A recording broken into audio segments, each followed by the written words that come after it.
El incidente ovni de Kecksburg. El incidente ovni de Kecksburg ocurrió el 9 de diciembre de 1965 en la localidad pensilvana del mismo nombre, al noreste de los Estados Unidos. Una gran bola de fuego fue vista por miles de personas en por lo menos 6 estados de los Sioux y en la provincia canadiense de Ontario. Pasó fugazmente sobre el área de las ciudades de Detroit, Michigan, y Windsor, supuestamente arrojando restos de metal caliente sobre el estado de Michigan y el norte del de Ohio. La prensa generalmente asumió que se trataba de un meteoro, y así lo informó en esos días, descartando otras alternativas como un avión estrellado, un misil errante o basura espacial proveniente de un satélite artificial. Sin embargo, varios testigos oculares de la pequeña villa de Kecksburg, ubicada a unos 50 km al sudeste de la ciudad de Pittsburgh, afirmaron que algo se había estrellado en los bosques cercanos. Reconstrucción artística de una supuesta bola de fuego que se habría estrellado en bosque cercano a Kecksburg. Se informó de la caída y recuperación de restos metálicos en o cerca de las localidades de Elyria, en el estado de Ohio, y en Livonia, Jackson y Battle Creek, las 3 en Michigan. Algunas de las fuentes que informaron acerca de este fenómeno el 10 de diciembre de 1965 fueron los periódicos Chicago Tribune y Baltimore Sun, el Chronicle Telegram de Elyria, los cuales comentaban que se habían desatado algunos incendios en pastizales. Los incendios de pasto asociados con los restos que caían fueron ampliamente informados en reportes de prensa elaborados por las conocidas agencias de noticias AP, Associated Press, UP, United Press International, en Elyria y el municipio de Eaton, cerca de la ciudad de Columbus, las 3 en el estado de Ohio, y cerca de Lapeer, Michigan, unos 65 km al norte de la ciudad de Detroit. Los testigos también informaron de humo en los bosques relacionado con lo que cayó cerca de Kecksburg y causó estampidos sónicos en la parte occidental del estado de Pensilvania. Los testigos y la prensa también informaron de la presencia de humo en los bosques cercanos a Kecksburg. Mabel Maza, es directora administrativa de la oficina de la radio WHJB, recuerda: la gente me contaba que algo había caído en Kecksburg. Algunos decían que era un meteorito, otros que un avión se había estrellado. Recibimos muchas llamadas y los teléfonos seguían sonando. Cuando alguien dijo que había visto un ovni en las afueras de Kecksburg, le pasé la llamada al director John Murphy, quien se dirigió al área de inmediato. En entrevista grabada en terreno esa noche por el periodista Murphy, un niño de 8 años dijo haber visto, cuando estaba junto a su madre, caer un objeto en el bosque que parecía una estrella en llamas. Entonces el periodista formula otras preguntas: ¿y viste en qué parte del bosque cayó? Justo allá abajo, ¿y viste salir humo de él? Sí. Bulebus, camionero retirado, hoy de 80 años, declara: escuchaba en la radio a unos tipos de Ohio comentando que habían visto esa cosa yendo también hacia el este y se preguntaban qué sería. De pronto sentí un sonido semejante a un siseo y levanté la mirada y lo vi volar sobre mí y chisporroteaba. Me bajé del vehículo para verlo mejor, lo observé y era como una gran bola de fuego en el cielo y se dirigía hacia la montaña. Luego retrocedió un buen trecho y lo que vi que cambiaba de dirección y descendía hacia Kecksburg. Me detuve en lo alto de la colina y puse las luces. Pude verlo allá abajo en el valle, en aquellos árboles. Allí es donde aterrizó. Chocó en la copa de los árboles. Me quedé unos 15 o 20 minutos observándolo. Lo vi a unos 3 o 4 metros desde atrás de un árbol grande, porque me preocupaba que pudiera estallar, y olía a azufre o a huevos podridos y tenía la forma de una bellota enorme, más o menos del tamaño de un Volkswagen. Su color era de un naranja brillante, estaba quemado desde adelante hasta atrás, se podía ver el anillo que tenía detrás, que parecía escritura egipcia, no tenía ventanas ni junturas, ni marcas de remaches, parecía que era de una sola pieza. William Weaver, entonces de 19 años, declara: la luz del atardecer se desvanecía pero podíamos ver allá abajo. Yo era muy curioso y me adentré para ver si algo había aterrizado allí, y era como si lo hubiesen plantado o algo así. Irradiaba una luz azul como de un soplete, no sé si por delante, por atrás, o por un lado. Se hacía muy brillante y luego más débil, iba y venía. Robert Blaistone, entonces de 16 años, recuerda: era una bola de fuego redonda, con llamas todo alrededor, dejando un rastro de vapor de diferentes colores, y comenzó a frenar como si lo controlase, y luego percibió que está detrás de la colina donde ya no puedo verlo, pero empiezo a ver como humo o polvo subiendo de los árboles, así que lo que supuse fue que el objeto en cuestión se había estrellado. Los testigos además informaron que una intensa presencia militar, sobre todo de parte de miembros del ejército de los Estados Unidos, identificables por las estrellas blancas en sus vehículos y por su particular uniforme. Mabel Maz afirma haber recibido llamadas ese día de parte de mandos militares, que me preguntaron cómo llegar a Kecksburg, y también qué era lo que yo sabía. Ellos y la policía local aseguraron el área, ordenando que los civiles se retirasen. Blaistone afirma que vio como un camión militar, con remolque plano, flatbed truck, había ingresado al área para luego retirarse con un objeto de proporciones similares cubierto con una lona. El Tribune Review de la cercana localidad de Greensburg mandó un reportero a la escena. La nota de tapa del periódico al día siguiente decía: objeto volador no identificado cae cerca de Kecksburg, el ejército acordona el área. Unidentified flying object falls near Kecksburg, Army Roads of Area. Poco tiempo después, no obstante, los militares afirmaron que habían buscado en el bosque y encontrado absolutamente nada.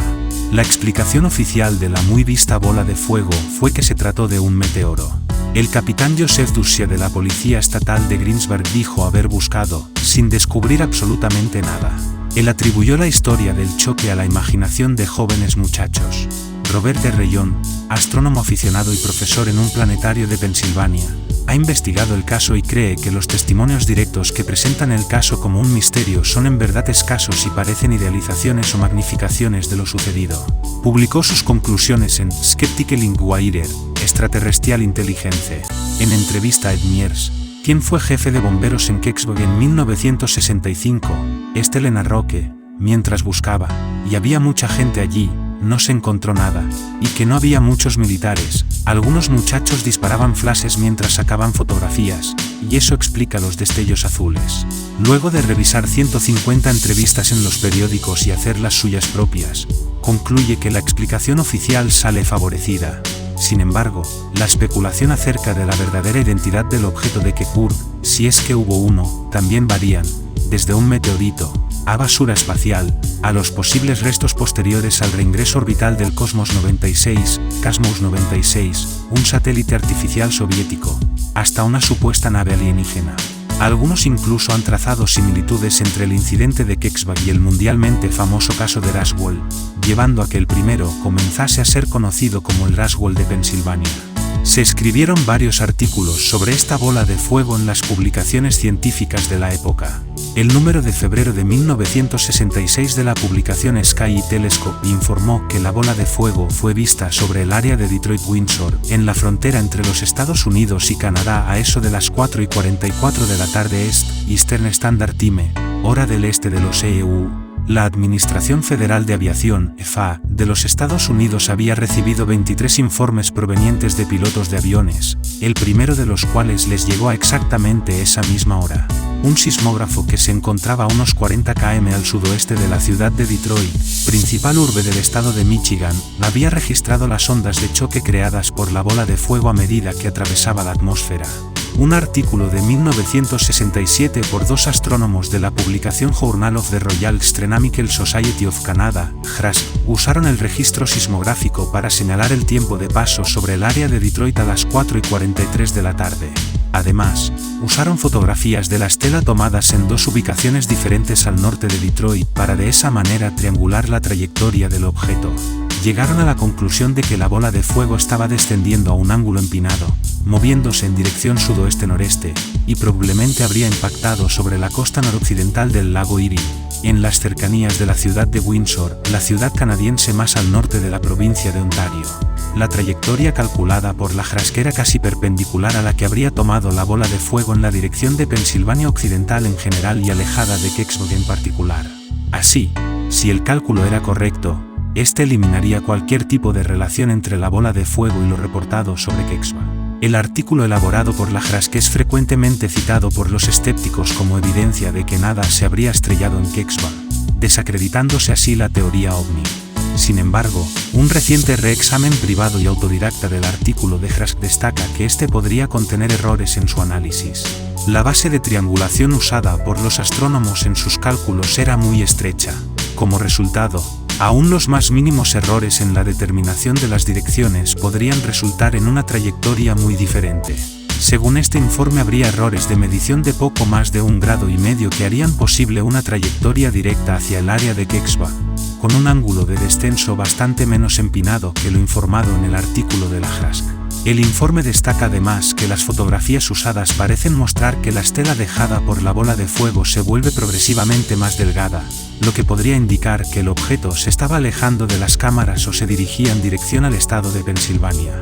Si la trayectoria hubiese sido lateral a las cámaras, tal como sostenía el artículo de la JASC, su estela se habría mantenido aproximadamente constante en grosor.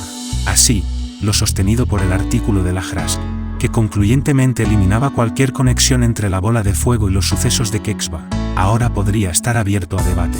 El reportero y director de noticias de la radio FM local, WHJB, John Murphy, llegó al lugar de los hechos antes de que las autoridades lo hiciesen, en respuesta a varias llamadas a su estación de radio, provenientes de ciudadanos alarmados.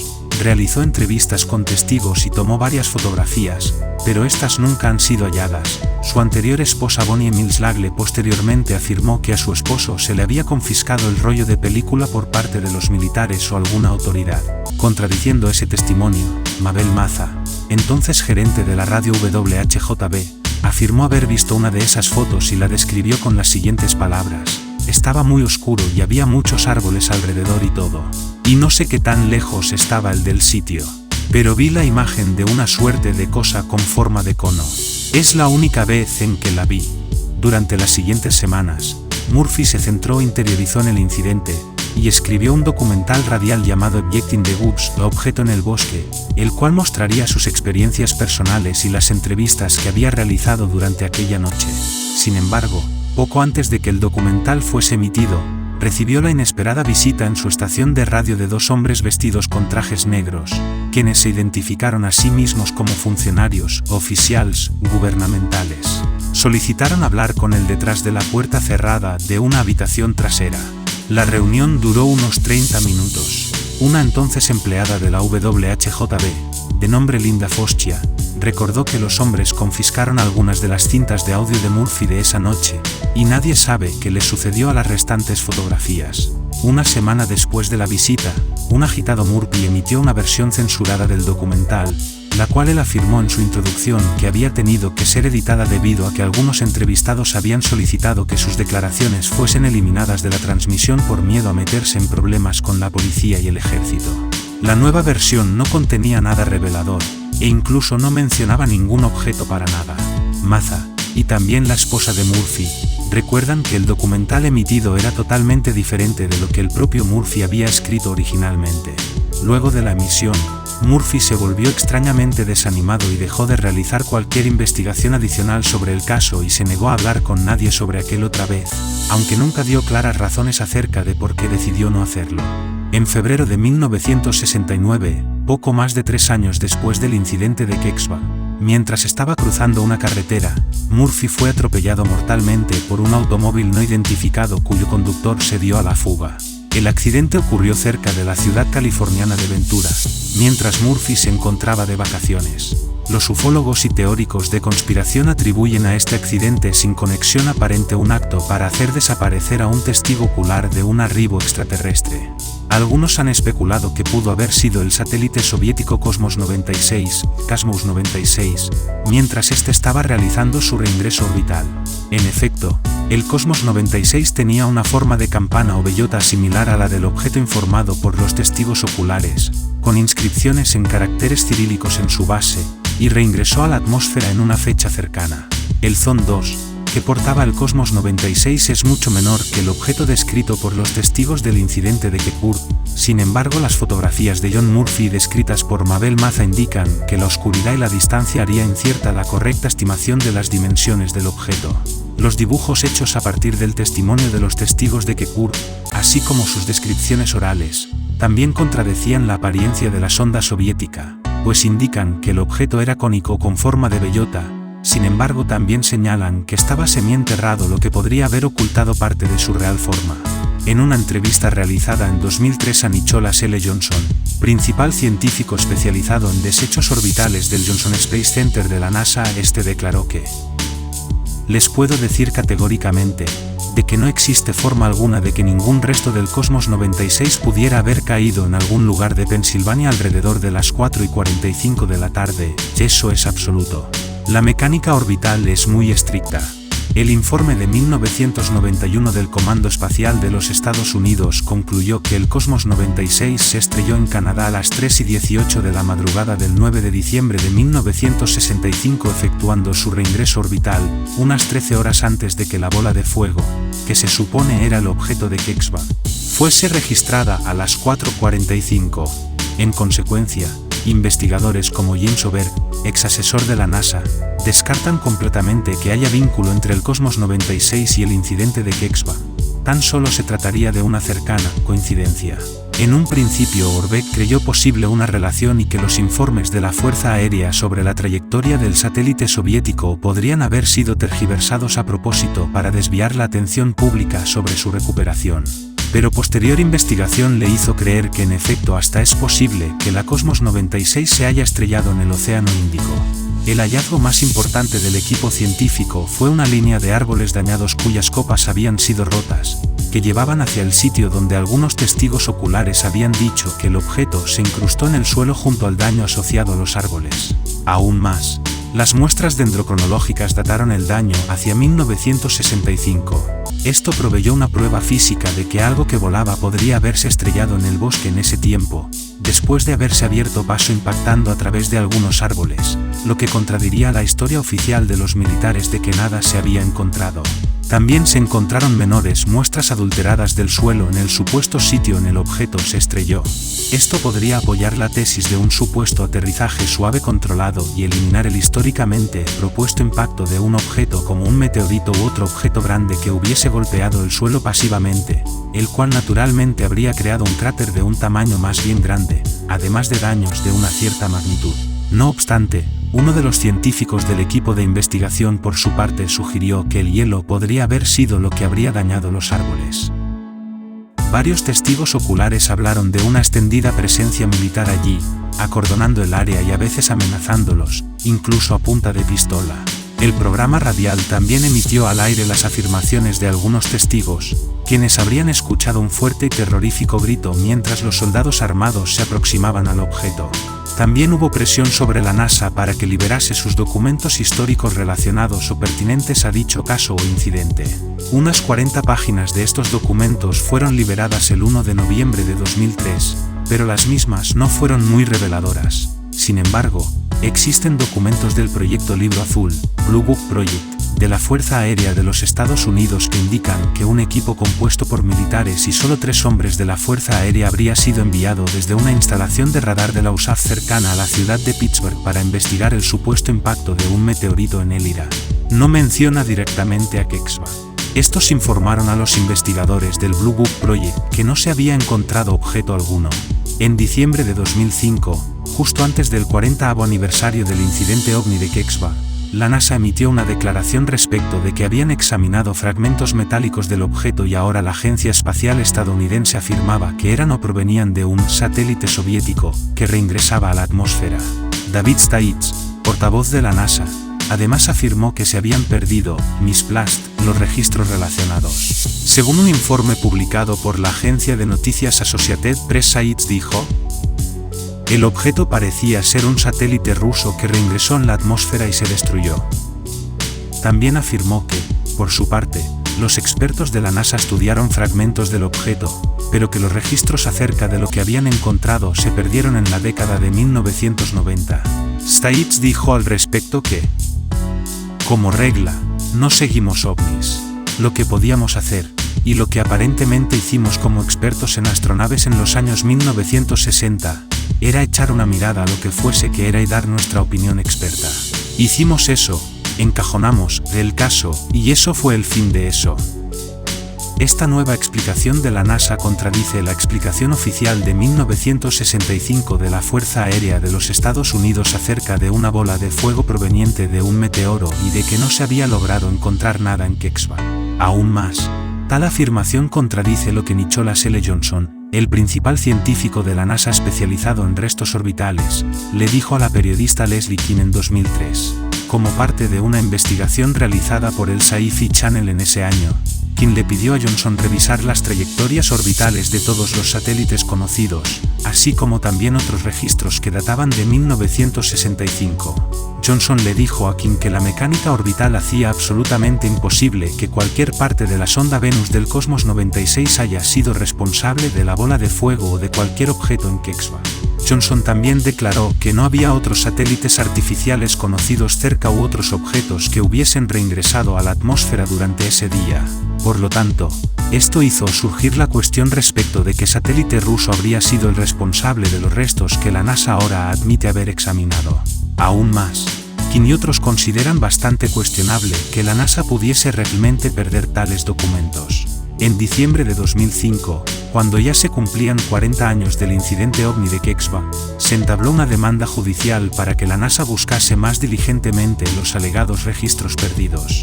El 26 de octubre de 2007 la Agencia Espacial acordó buscar esos registros, después de haber sido ordenada por una corte a hacerlo. El juez, quien había presionado a la NASA durante los 3 años anteriores, despectivamente se refirió a los anteriores esfuerzos de búsqueda de la NASA como una bola, madeja, de hilo, que nunca respondió a la solicitud de forma completamente, agregando que, no puedo censar, evaluar, la frustración del demandante porque yo, mismo, estoy frustrado.